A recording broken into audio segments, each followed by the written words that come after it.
আপনার কয়েকজনের কলম ভাঙার প্রচেষ্টা চলছে।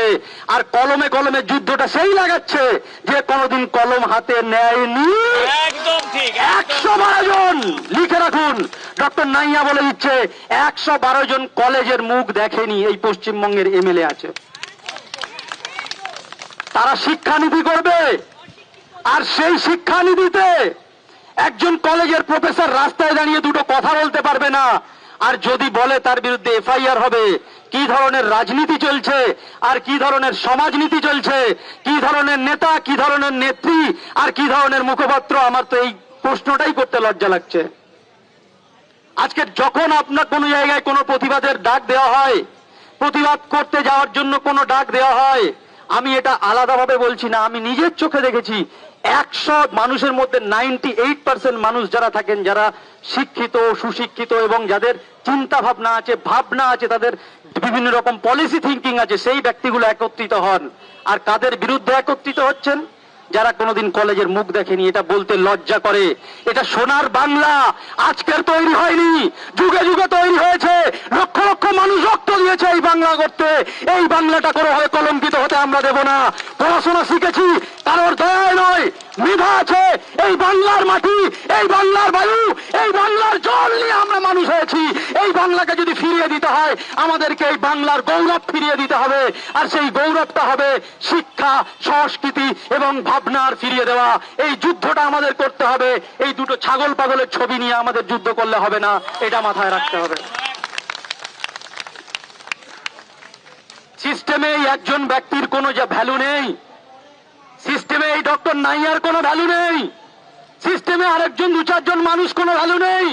কিন্তু 2-4 জন মানুষকে ভয় দেখিয়ে দিয়ে যখন পাল্টা কোনো কোর্টের থেকে সমালোচনা হয়, আপনারা হয়তো মানবেন না, বিশ্বাস করুন। এত ভাবে আমাকে এফআইআর করে হেনস্থা করা সত্ত্বেও কোর্ট থেকে যখন পুলিশকে ভৎসনা করছে, তখন আমার মনে এই প্রশ্নটা এসেছিল, হায় রে আমার পুলিশ সিস্টেম, আমাদের ট্যাক্সে চলা পুলিশ সিস্টেম আজকে ভৎসিত হচ্ছে। এটা আমাদের লজ্জা, এটা আমাদের লজ্জা।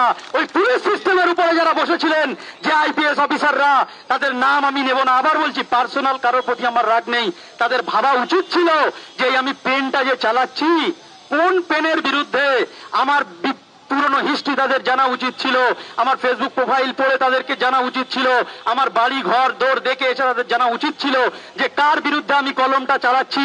এই কলমটা আমি কোন কলম ভাঙতে চাইছি?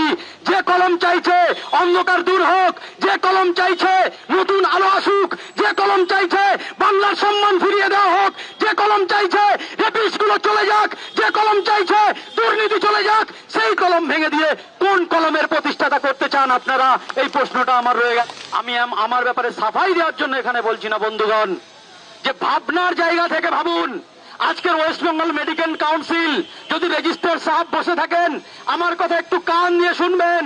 কারো ব্যক্তি বিশেষের সম্মান থাকতে পারে, চোটচোট্টা টিরিংবাজ হতে পারে, দুর্নীতি পরায়ণ হতে পারে, যখন কিন্তু ওয়েস্ট বেঙ্গল মেডিকেল কাউন্সিল, আমার বাংলার নাম জড়িত আছে, মেডিকেল কাউন্সিল নামটা জড়িত আছে, এই ইনস্টিটিউশনকে সম্মান করতে হবে, এই ইনস্টিটিউশনকে মাথা উঁচু করাতে হবে।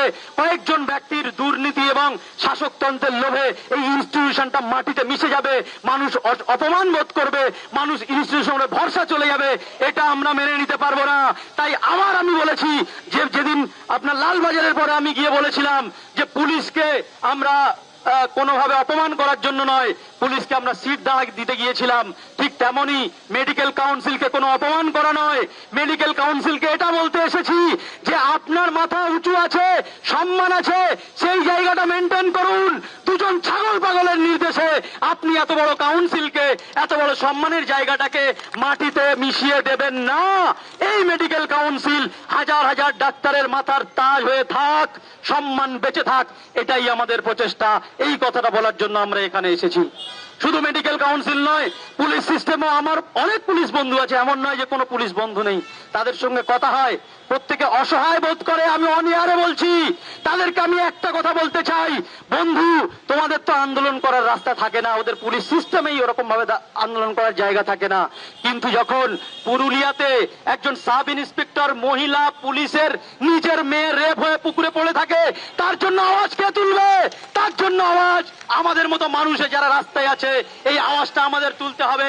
তাই বন্ধুগণ, এই আওয়াজ যারা ঢেকে দেওয়ার প্রচেষ্টা করছে, এই প্রচেষ্টাকে আমরা কখনো আপনার তাদের মনোমত হতে দেব না।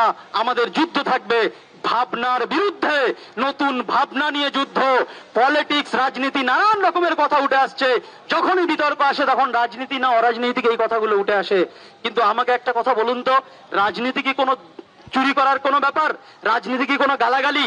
যে রাজনীতি যেভাবে যে করতে চাইছে করুক রাজনীতি, কিন্তু রাজনীতিটা যখন দুর্নীতি আর রাজনীতি যখন আপনার ওই কোনো পয়েন্টের এপিট ওপিট হয়ে যায়, তখন সে রাজনীতি অসম্মানের জায়গায় চলে যায়।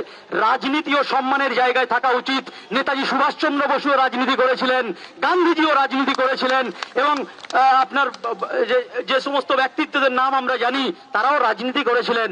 কিন্তু রাজনীতিটা দুর্নীতির কয়েনের এপিটোপিট করে দিয়ে, নোংরা নীতির কয়েনের এপিটোপিট করে দিয়ে, আপনার ভয় দেখানোর একটা প্রচেষ্টা করে একটা সিস্টেমকে নষ্ট করতে আমরা দেব না। তাই যুদ্ধটা কিন্তু ছোট কোনো দুটো ব্যক্তির বিরুদ্ধে নয়। আবার বলছি, এই ব্যক্তিগুলো কেউ নয়, আসল অপরাধী হলো এই ব্যক্তি তৈরির যে প্রক্রিয়া, সেই প্রক্রিয়াটাকে আমরা নতুন করে করার জন্য আমরা বলেছি যে আপনার কলেজে কলেজে ইলেকশন তৈরি করুন, কলেজে কলেজে নতুন ছেলেদেরকে, যারা বেশি মনোমত যাদের পছন্দ করবে তারা আসুক। আমরা পোস্ট গ্রাজুয়েট ট্রেনিং পরীক্ষাও হয়ে গেছে, দুদিন পরে বেরিয়ে চলে যাবো রেজাল্ট আসলে।